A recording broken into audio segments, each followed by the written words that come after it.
बोर्डरका समस्या र अन्य समस्याहरू समाधान गर्ने दृष्टिकोणले पनि यो पटकको भारत भ्रमण अरू बेलाको भन्दा सफल हुने हामीले विश्वास लिएका छौँ। केन्द्रीय विश्वविद्यालय जसको यो अडिटोरियम हलमा पटक पटक बत्ती गयो,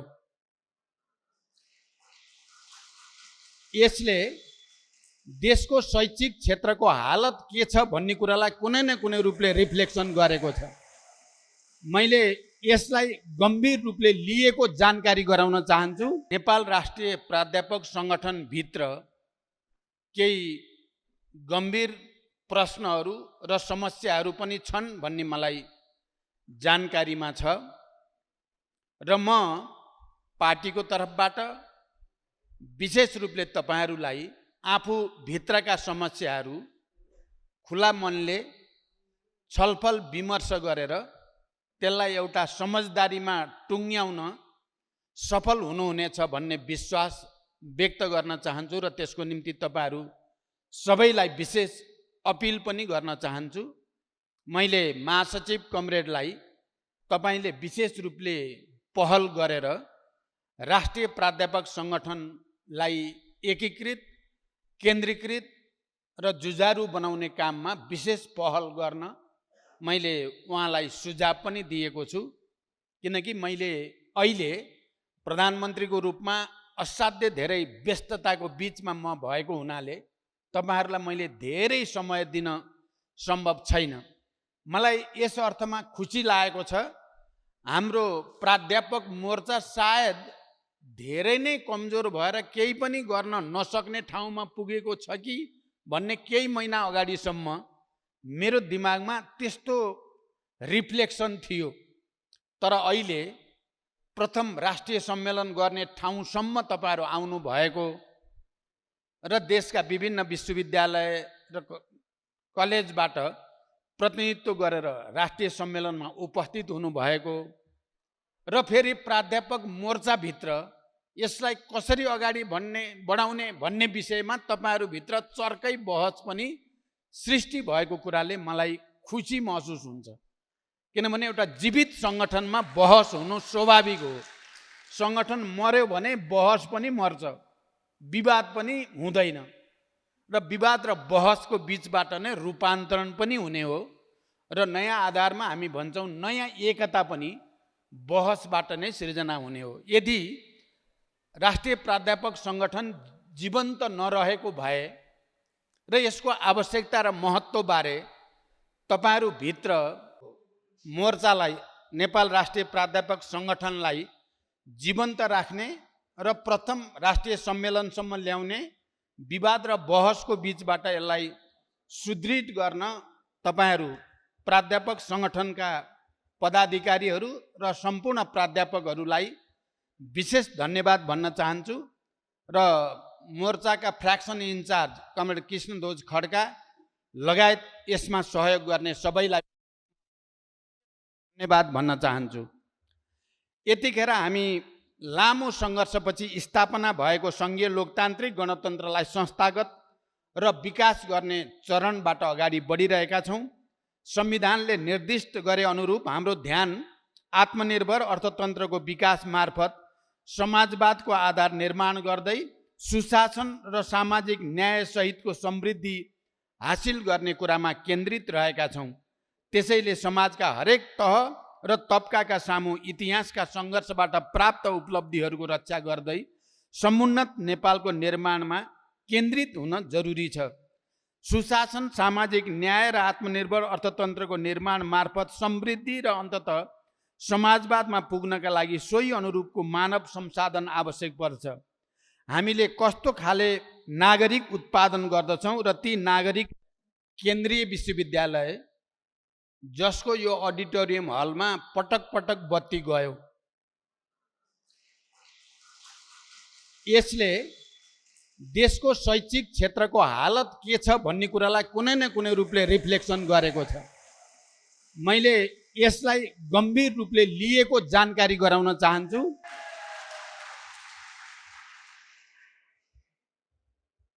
मैले भन्दै थिएँ हामीले कस्तो खालको नागरिक उत्पादन गर्छौँ र ती नागरिकले के कस्तो चेतना बोकेका हुन्छन् भन्ने कुराले हाम्रो समाज र राष्ट्रको भविष्य निर्धारण गर्दछ।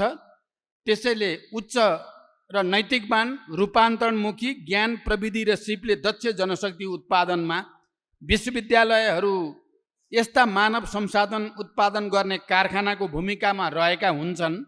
देशलाई आवश्यक पर्ने उच्च स्तरको मानव संसाधन उत्पादन गर्ने ठाउँ विश्वविद्यालयहरू नै हुन्। हामीले अङ्गीकार गरेको कार्य दिशालाई मूर्त रूप दिन तपाईँहरूको भूमिका निकै नै महत्त्वपूर्ण छ। विश्वका कयौँ समृद्ध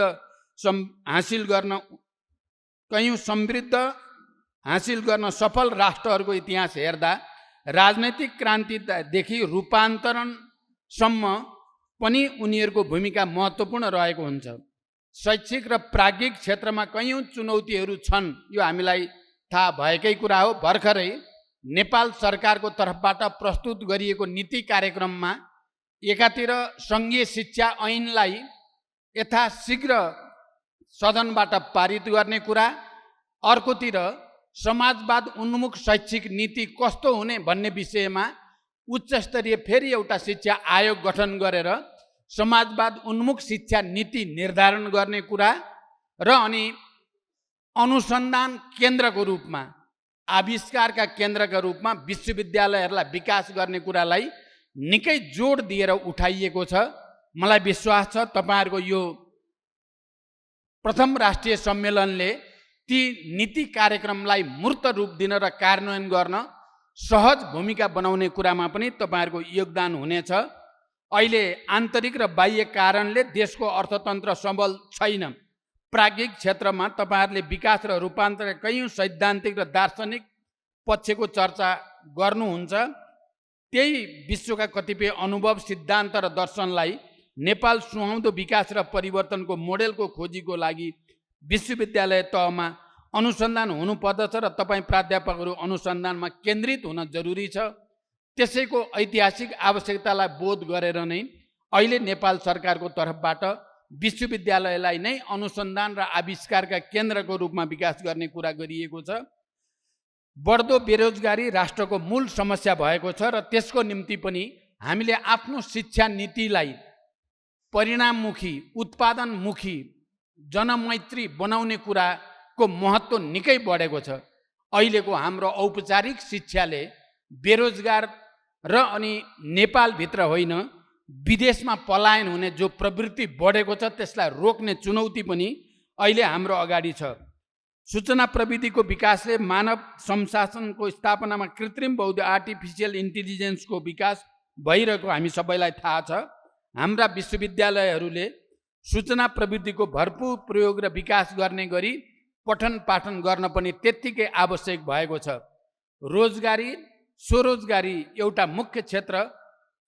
स्वरोजगारीको एउटा मुख्य क्षेत्र सूचना प्रविधि बनिरहेको अवस्थामा हाम्रा विश्वविद्यालयहरू पाठ्यक्रम र पठन पाठनहरू सूचना प्रविधिमा आधारित हुँदा मात्रै यो युग सुहाउँदो हुन्छ भन्ने कुरामा कुनै विवाद छैन।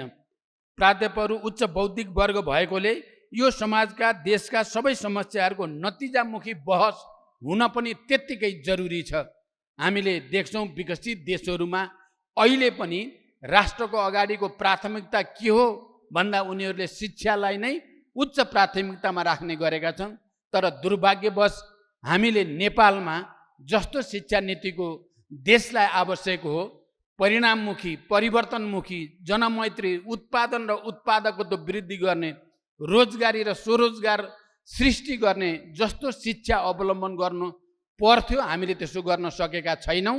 अहिले तपाईँहरूलाई थाहा छ सरकारको ध्यान एकातिर सुशासन कायम गर्ने कुरामा, किनकि अहिले देश पछाडि पर्नुको, अर्थतन्त्रमा समस्या देखा पर्नुको एउटा कारण हामी कहाँ विकसित भएको संस्थागत व्यथिति, संस्थागत भ्रष्टाचार, बेइमानी मुख्य कारण भएकोले त्यसका विरुद्ध एउटा लडाईँको सुरुवात गरिएको छ। यसमा पनि तपाईँ प्राध्यापकहरू लगायत सबैको सहयोग अपरिहार्य छ। यस सम्मेलनमा तपाईँ सहभागी सबै प्राध्यापकहरू एकताबद्ध भई आपसी सद्भाव, स्पष्ट दृष्टिकोण, अग्रगामी कार्यदिशा निर्माण गर्दै एकीकृत र केन्द्रीकृत नेतृत्व निर्माण गर्न सफल हुनुहुनेछ भन्ने विश्वास म व्यक्त गर्न चाहन्छु। मैले सुरुमै भने तपाईहरू विवाद र बहसको बीचबाट रूपान्तरण सहितको एकता हासिल गर्न पार्टी सहयोग गर्न तयार छ। म त्यसको निम्ति तपाईहरू सबैलाई विशेष रूपले मेहनत गर्न अनुरोध पनि गर्न चाहन्छु। अहिले टियुमा यो सेवा आयोगको अध्यक्ष कैयौँ महिनादेखि खाली भएको कुरा यहाँ पनि उठ्यो। अहिले भर्खरै भिसी साहेबसँग नि मेरो कुरा भएको छ। हामीले त्यो सेवा आयोगको अध्यक्ष लगायतका पदाधिकारीलाई नियुक्ति गर्नको लागि प्रक्रिया सुरु भइसकेको छ र केही दिनभित्रै यो स्थितिको अन्त्य हुने विश्वास पनि म तपाईहरूलाई दिलाउन चाहन्छु। र फेरि एकचोटि यो सम्मेलनको पूर्ण सफलताको कामना गर्दै म बिदा हुन चाहन्छु। तपाईहरूलाई थाहा छ, बिदा हुनु अगाडि थोरै मात्रै भोलि बजेट आउँदैछ। बडो जटिल परिस्थितिमा हामीले नीति कार्यक्रम ल्यायौँ। हिजो निकै चर्को बहसको बीचबाट संसदबाट त्यो पारित पनि भयो। भोलि बजेट आउँदैछ। नीति कार्यक्रममा सम्बोधन गरिएका कुरालाई बजेटले सपोर्ट गरेन भने नीति कार्यक्रम कागज मात्रै बन्न जान्छ। हाम्रो पुरै कोसिस छ बजेटले त्यसलाई सपोर्ट गरोस्। एउटा कुरा केमा हाम्रो ध्यान छ भने यो बजेटमा हामीले धेरै नयाँ कार्यक्रम, धेरै नयाँ योजना राख्न सक्ने स्थिति छैन। तर 753वटै पालिकामा कृषि उत्पादनमा वृद्धि गर्ने र युवाहरूलाई रोजगार दिने एउटा क्रान्तिकारी कार्यक्रम हामी प्रस्तुत गर्दैछौँ। मलाई विश्वास छ त्यसले यो बजेट साँच्चै जनताको पक्षमा काम गर्ने बजेटको रूपमा स्थापित हुनेछ भन्ने विश्वास तपाईहरूको अगाडि व्यक्त गर्न चाहन्छु। र फेरि छिटै नै 17 गते 15 गते बजेट ल्याएको पर्सिपल्ट म भारत भ्रमणमा जाँदैछु। यो पटकको भारत भ्रमण पनि अलि विशिष्ट हुने मैले विश्वास लिएको छु। दुवै देशको जुन तयारीको क्रम चलेको छ र हामी पनि लगातार भारत भ्रमणलाई सफल बनाउन, त्यो नेपालको राष्ट्रिय हित, नेपाली जनताको आवश्यकतालाई सम्बोधन गर्ने एउटा विशिष्ट भ्रमण होस् भन्नको निम्ति लगातार मेहनत गरिएको छ। र अहिले हामीले एकातिर ट्रेड एन्ड ट्रान्जिट, यो व्यापार पारवहन सम्बन्धी 2019 देखि त्यो रोकिएर बसेको छ। त्यसलाई अहिले खुल्ने सम्भावना छ। त्यो नेपालको लागि, नेपाली जनताको लागि धेरै अर्थपूर्ण र महत्त्वपूर्ण हुन्छ भन्ने विश्वास मैले लिएको छु। हामीले धेरै वर्षदेखि नेपाललाई अरू एयर रुट हामीलाई चाहिन्छ, हवाई मार्ग चाहिन्छ भन्ने कुरा उठाउँदै आएका थियौँ। यो पटक त्यसमा पनि केही न केही ब्रेक थ्रु हुने विश्वाससहित म जाँदैछु। त्यस्तै वर्षौँदेखि रोकिएको पञ्चेश्वर बहुउद्देश्यीय परियोजना, बहुआयामिक परियोजना पनि अगाडि बढाउने बारे केही महत्त्वपूर्ण समझदारी हुने सम्भावना छ।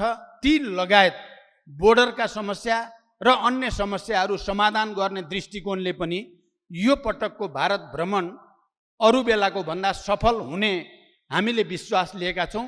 फेरि पनि म तपाईँ यो सम्मेलनको उद्घाटन सत्रमा तपाईँ प्राध्यापकहरूको अगाडि के भन्न चाहन्छु भने नेपालको राष्ट्रिय हितमा कुनै सम्झौता, कुनै सहमति गरिने छैन। यो विश्वास तपाईहरूलाई दिलाउँदै म बिदा हुन्छु। धन्यवाद। अभिवादन।